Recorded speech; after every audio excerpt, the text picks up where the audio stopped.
আসসালামু আলাইকুম। প্রথম ম্যাচে জয় তুলে নিতে পারলেও শেষ পর্যন্ত দ্বিতীয় ম্যাচে এসেই সিলেটের কাছে ধরা খেয়ে গেল ঢাকা ক্যাপিটালস। আর এই হারে বিপিএলের পয়েন্ট টেবিলে অনেকটা নিচে নেমে গেল সাব্বির রহমানের দল। অন্যদিকে টুর্নামেন্টের শুরুতে প্রথম ম্যাচ হারলেও পরবর্তীতে টানা 2 ম্যাচ জিতে বর্তমানে বিপিএলের পয়েন্ট টেবিলে টপে পৌঁছে গেছে মিরাজের সিলেট টাইটান্স।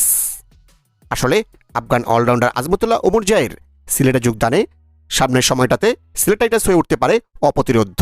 তো চলুন দেখে নেওয়া যাক ঢাকা ক্যাপিটালস বনাম সিলেট টাইটান্সের মধ্যকার বিপিএলের সপ্তম ম্যাচ শেষে পয়েন্ট টেবিলে বর্তমানে কোন দল কেমন অবস্থানে রয়েছে। বিপিএলের পয়েন্ট টেবিলে বর্তমানে একেবারে তলানিতে রয়ে গেছে নোয়াখালী এক্সপ্রেস।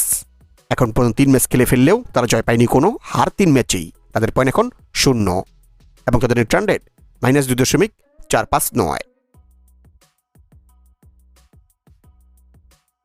সিলেটের কাছে হেরে বিপিএলের পয়েন্ট টেবিলে বর্তমানে 5 নম্বরে নেমে গেছে ঢাকা ক্যাপিটালস। এখন 2 ম্যাচ খেলে তারা জয় পেয়েছে 1 ম্যাচে, হার 1 ম্যাচে। তাদের পয়েন্ট 2 এবং তাদের নেট রান রেট +0.017।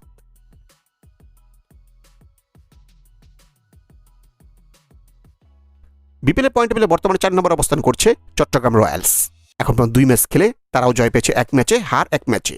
তাদের পয়েন্ট 2 এবং তাদের নেট রান রেট +0.729। বিপিএলের পয়েন্ট টেবিলে বর্তমানে 3 নম্বরে নেমে গেছে রংপুর রাইডার্স।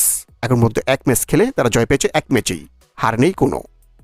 তাদের পয়েন্ট 2 এবং তাদের নেট রান রেট +2.033। বিপিএলের পয়েন্ট টেবিলে বর্তমানে 2 নম্বরে নেমে গেছে রাজশাহী ওয়ারিয়ার্স। এখন 3 ম্যাচ খেলে তারা জয় পেয়েছে 2 ম্যাচে, হার 1 ম্যাচে।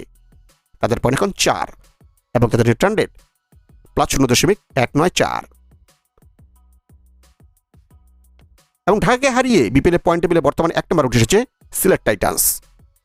এখন 3 ম্যাচ খেলে তারাও জয় পেয়েছে 2 ম্যাচে, হার 1 ম্যাচে।